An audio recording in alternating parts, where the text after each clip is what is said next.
Welcome to another video. Second video I'm recording today, but what does that matter? It doesn't really.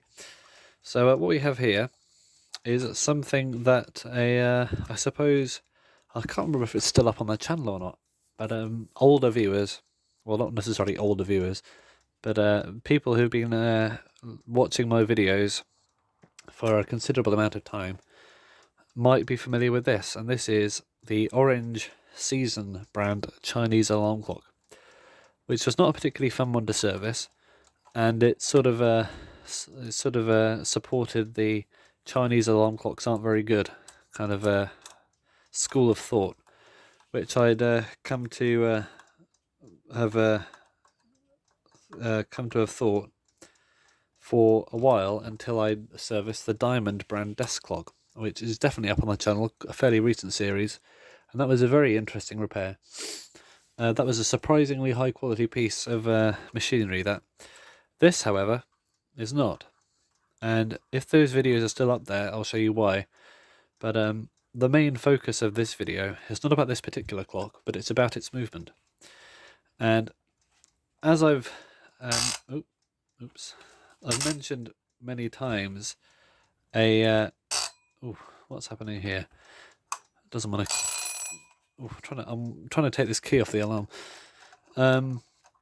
Mentioned his channel many times, but Greg from the Gregola Horology Club or channel, I think it's Gregola Horology Club, has recently put out a video about a Chinese-made Polaris brand alarm. It's a very nice sort of 60s or 70s looking oval shape green alarm clock made in China. Polaris is a fairly well known amongst the budget horology connoisseurs, I suppose, brand of Chinese clocks, and it uses a particular type of movement in the alarm. Now, if you've ever looked inside a Chinese-made alarm clock, there's a very high chance that the movement would be one of these. Now, I call this a chocolate bar movement.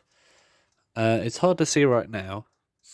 It's probably not the best name for it either, but the aluminium plate on the back of here is kind of shaped a bit like a chocolate bar. You know, like when you buy a big bar of chocolate, not as in a Snickers or something like that, but a bar, like a rectangle, and it's split into chunks. Well, it made me think of that. But yeah, this is not a great example of one. It's a very late one, using very cheap materials. It's not quite a good example of what the Chinese alarm manufacturers are really capable of.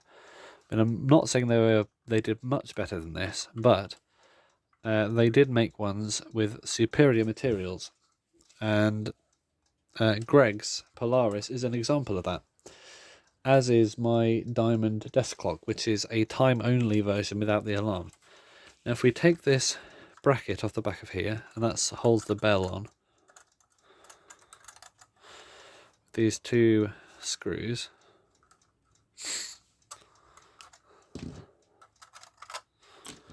like that, you can see the shape of it. It's a rectangle split into 6 rectangles, apart from that one there, and the pallet here is on this sort of island or a peninsula of metal, and that all becomes the movement.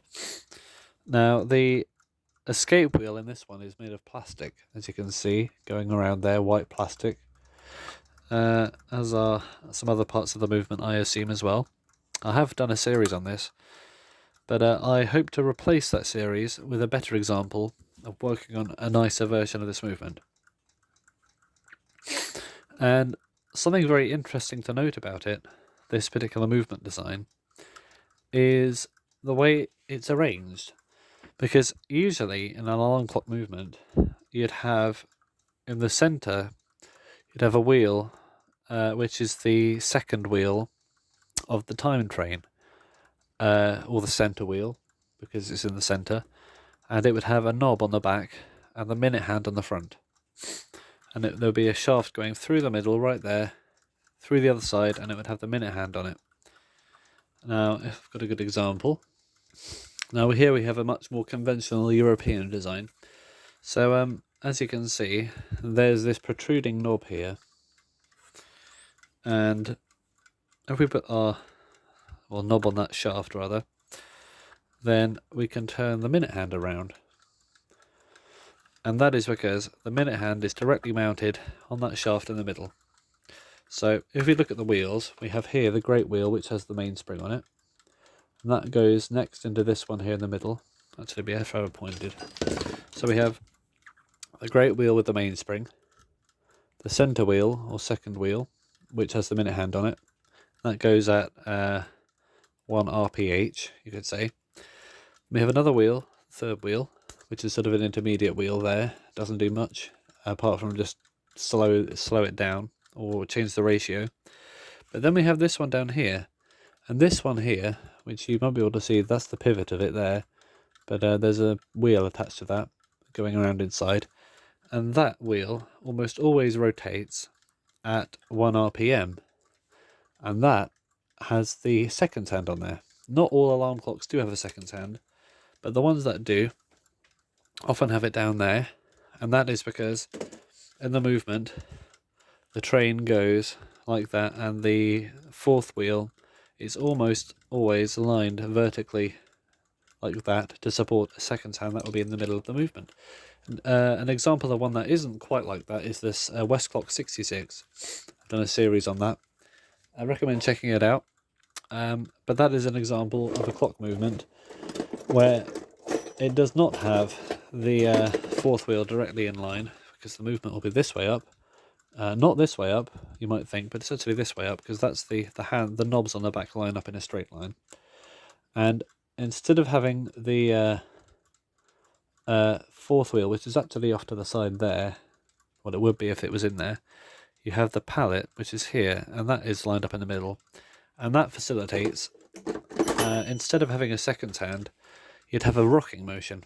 And some things were affixed to the end of that pallet, because that part of the movement does not go around in a circle, it instead bobbles back and forth. And that often had a little animated something like a bird, or a seesaw, or something that doing that.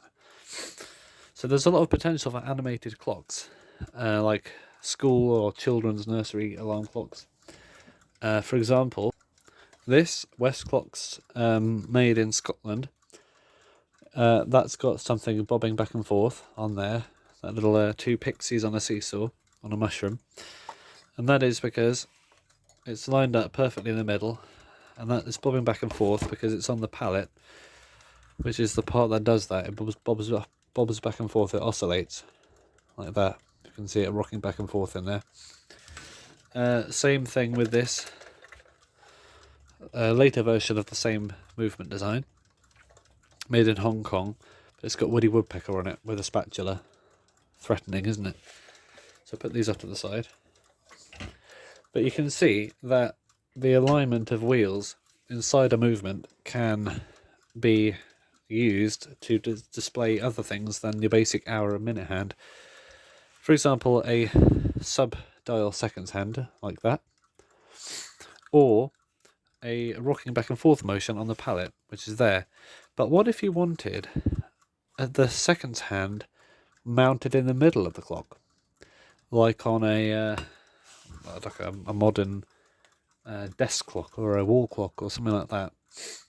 You wanted the seconds hand on the same axle as the other hands. Well, that requires a very, very different design, because what you could do, and they do this in electric clocks, is you could just you could add another gear on the front which goes around there and just gear from there onto there, but actually that adds a lot of friction and opposing force onto that little hand there, which is actually quite a unforgiving part of the train, because it's so far down, there's very little power in there, and it needs to be as accurate as possible without any extra load.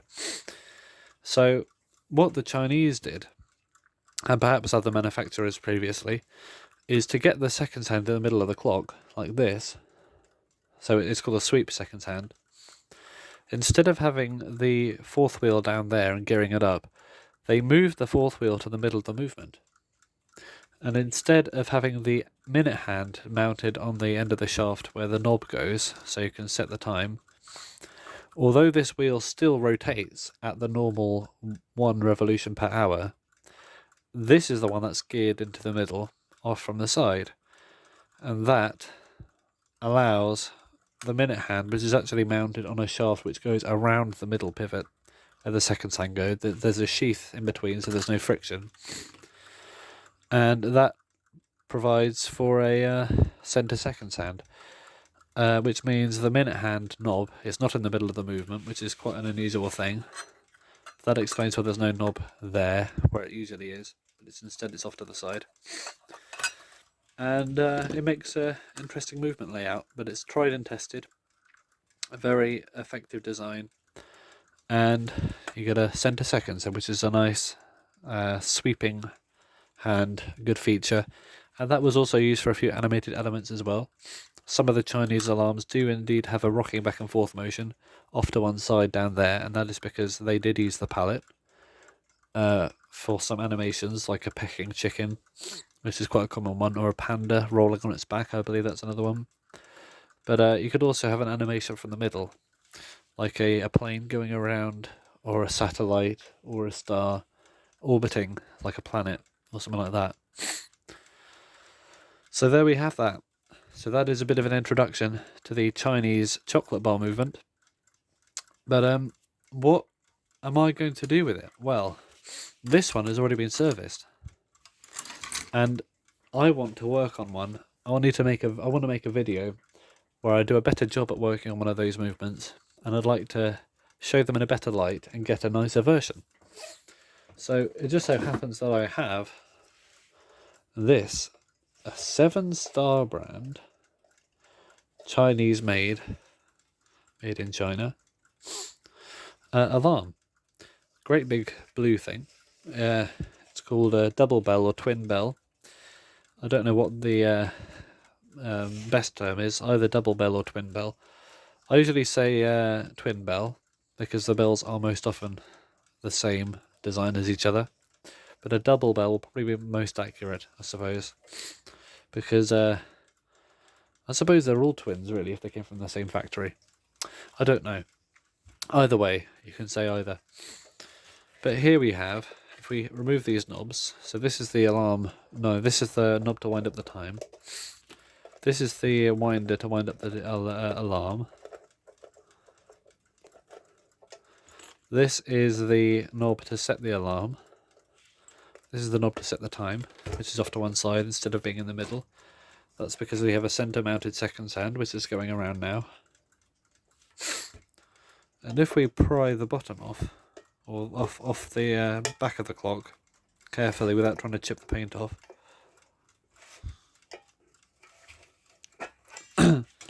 we have, at last, a nice brass version of the movement. So if we get our aluminium one here, you can see that the plates are the same design, the Chinese chocolate bar design, as I call it. We have the same layout of movement, but a few differences, such as, first of all, this has all brass parts in it. See that escape wheel's made of brass, instead of plastic or nylon or whatever that is. The plates are brass, of course. The wheels are brass instead of steel. The steel's very thin in there. And we have this slip clutch, which is a finger spring, which is just a different type of slip clutch to the coil spring, I believe, which is in here, something like that. I don't remember. But hopefully it'll be a slightly nicer experience working on a brass one rather than thin steel, which and plastic parts which tend to fly around the place a lot. Not particularly nice to touch. There's something about them, I don't know, not as pleasurable to work on when you're knowing that they're going into something like that, but rather than something like this. But yeah, I don't know who made this. I imagine 7-Star was just a brand rather than an actual factory making only 7-Star clocks. But just to just to confirm, there are indeed 7 stars on there, with the number 7 above to show how many there are. Yeah, 7-Star. Well, I don't know much about that brand, but I'll put the back on again for now, and then we'll commence the service at some point soon. So thank you for watching.